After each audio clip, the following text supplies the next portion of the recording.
There's a lot of things that can wreck your chances to do well. We live in a rather dangerous world, so you got to be not only wise, you got to be careful. And attitude diseases are deadly. I mean, they'll destroy all the good things you start. So we'll go through those attitude diseases, how to spot them, how to look for them, what they are, and the cure. And I'm a pro on these because I've had them all, so I can give you excellent advice on these. Here's the list, attitude diseases. Number 1 is indifference. The shrug of the shoulder. The guy's not even concerned. He's just drifting. There's one problem with drift. You cannot drift to the top of the mountain. The guy says, well, I can't see getting all that worked up. Well, to be any kind of winner, you gotta get worked up. Here's the key to the good life. Learn to put everything you've got into everything you do. Whatever you are doing, pour it on. It will quickly open up into opportunity or quickly disclose to you that you ought to be doing something else. The delusion is, if I had a better job, I'd really pour it on. See, that's delusion. Wherever you are, pour it on. See, that'll help change your life. Get rid of this disease. Here's the next attitude disease, indecision. Mental paralysis. The guy can't make up his mind and it becomes a disease. Pretty soon he knows he's got it. The guy says, well, I know I'm on the fence. But he says, what if I get off on the wrong side? Listen, after a while it doesn't matter. Just get off. Any side will do. Here's the best way to live. One way or the other. That's best. Pick a direction and go with everything you got. Just pick one and go. Somebody says, yeah, but what if it's the wrong direction? You'll find out quicker. A life full of adventure is a life full of many decisions. The ones that turn out to be wrong give you better experience to make better decisions. So don't see how many decisions you can get out of, see how many you can get into. That's where the adventure is. So shake off this disease, indecision. The next one is doubt. Doubt's like a plague. And one of the worst is self-doubt. There are many, but that's one of the worst. The guy doubts himself. Doubts if it'll last that long for him. Doubts if he can do that well. Doubts if he can make that much. Doubts if he can accomplish all that. A chronic, excellent self-doubter. You can imagine what damage that does to your future. So here's the key. Turn this coin over and become a believer. And there's many things to believe in. One of the majors is yourself. The understanding of self-worth is the beginning of progress. Now, if those three don't get you, this one will. Worry. That's a devastating disease. Worry. Worry causes health problems, social problems, personal problems, family problems. It's devastating. Worry long enough, it'll drop you to your knees. Could reduce you to begging. I know how bad this one is. I used to have it bad. I used to be known as a super worrier. Not a super warrior. No, super worrier. My family wished I'd have been a warrior. I got those years to make up for. But I'll tell you what. My advice to you is do what I finally did on worry. Give it up.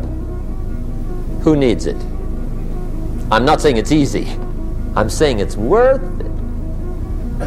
It took me almost 1 year to kick the worry habit, and it was not an easy year. It was one of the toughest years I ever spent, but I finally got that monkey off my back. And I discovered you could live the most incredible life free of worry. Not free of challenge, not free of difficulty, free of worry. I learned how to do it, and you can. Here's the next attitude disease. Over-caution. Some people never will have much. They're too cautious. Now, you can also be too reckless, but you can also be too cautious. This is called the timid approach to life. And my caution was always the risk. Risk used to drive me right up the wall. I used to say, what if this happens? It's called the language of the poor. What if this happens? And on top of that, if this was to happen, look at the fix I'd be in. I better not try. I could always ace myself out. Then I'll tell you what changed my whole life when I finally discovered it's all risky. The minute you were born, it got risky. If you think trying is risky, wait till they hand you the bill for not trying. If you think investing is risky, wait till you get the tab for not investing. See, it's all risky. Getting married is risky. Having children is risky. Going into business is risky. Investing your money is risky. It's all risky. I'll tell you how risky life is. You're not going to get out alive. That's risky. The Englishman says, well, if that's the way it's going to work out, let's give it a go. Right, that's what it's for. Give it a go. Somebody says, yeah, but I'm looking for safety and security. Fine, then huddle in a corner. We'll cover you with a sheet, bring you 3 meals a day. And we'll protect you, feed you, look after you, care for you. We won't let anything happen to you. And you'll probably live to be 100. The guy said, well, yeah, I'd live to be 100. But what a way to live. Right. What a way to live, safe and secure. Don't ask for security. Ask for adventure. Better to live 30 years full of adventure than 100 years safe in the corner. Here's the next attitude disease. We're almost through with this motley list. In fact, we're almost through. Hang on. The next one is pessimism. Pessimism, the deadly disease of always looking on the bad side, the problem side, the difficult side, checking all the reasons why it can't be done. The poor pessimist leads an ugly life. He doesn't try to figure out what's right. He tries to figure out what's wrong. He doesn't look for virtue. He looks for faults. And when he finds them, he's delighted. How ugly. This is the poor guy looks through the window, doesn't see the sunset. He sees the specks on the window.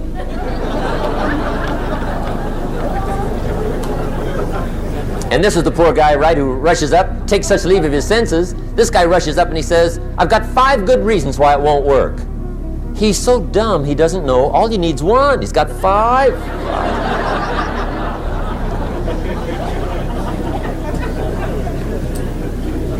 To the pessimist, the glass is always half empty.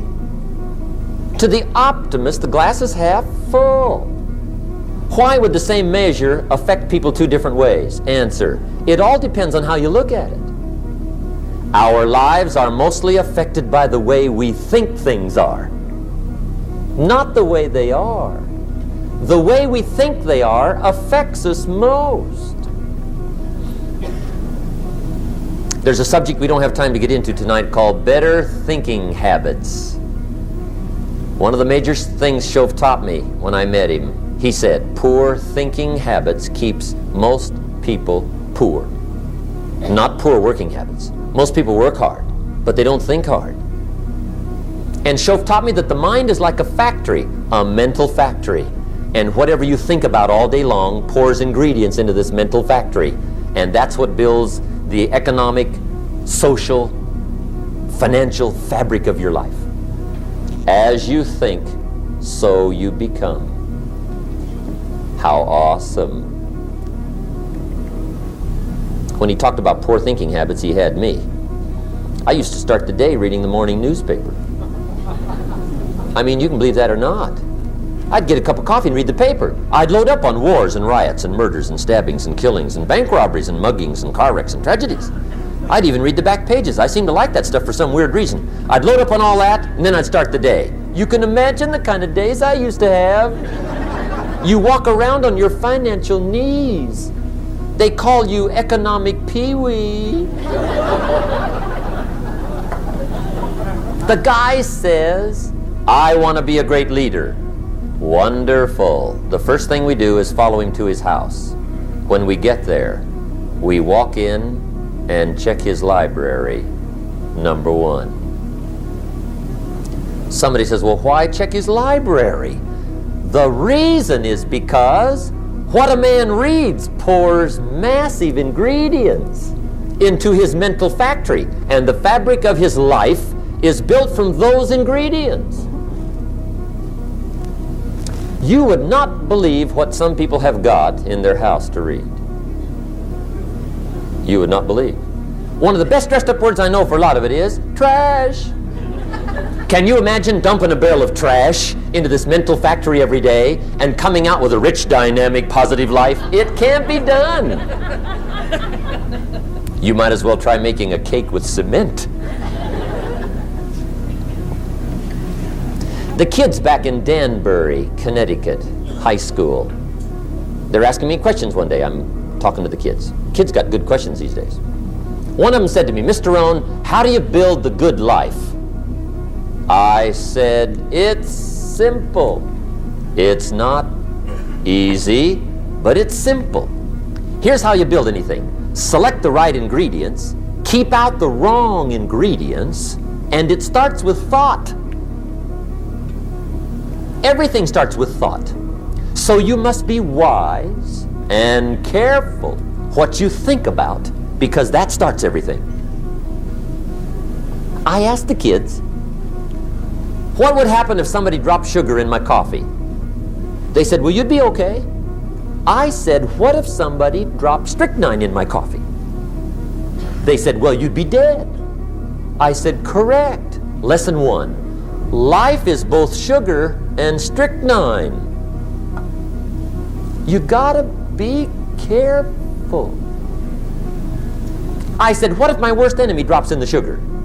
They said, will you be okay? I said, what if my best friend, even by accident, drops in the strychnine? They said, well, you'd be dead. I said, correct. Lesson 2, watch your coffee.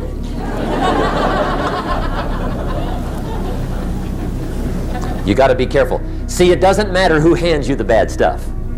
It doesn't matter where you get the bad stuff. It'll still do its damage on your bank account, wherever you get it.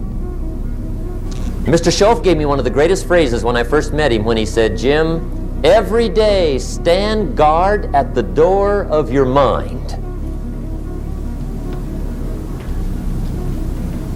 How important. Stand guard at the door of your mind.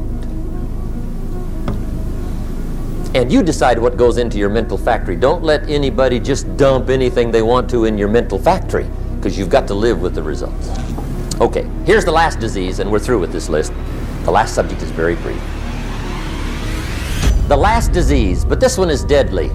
Engage in this one, indulge in it even slightly, and you might as well forget the future, because it's going to forget you.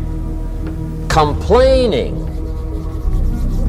crying, whining, griping. A Bible word called murmuring. See, that'll ace your future. Spend 5 minutes complaining, and you have wasted 5. And you may have begun what's known as economic cancer of the bone. Surely they will soon haul you off into a financial desert, and there let you choke on the dust of your own regret. I hope I said that well, so you won't forget. It's a deadly disease. Just be on the lookout of the things that can destroy all the good you start. The war is on. And this evening, tomorrow, mentally, personally, socially, economically, you got to make sure you're winning the war. And this is part of it.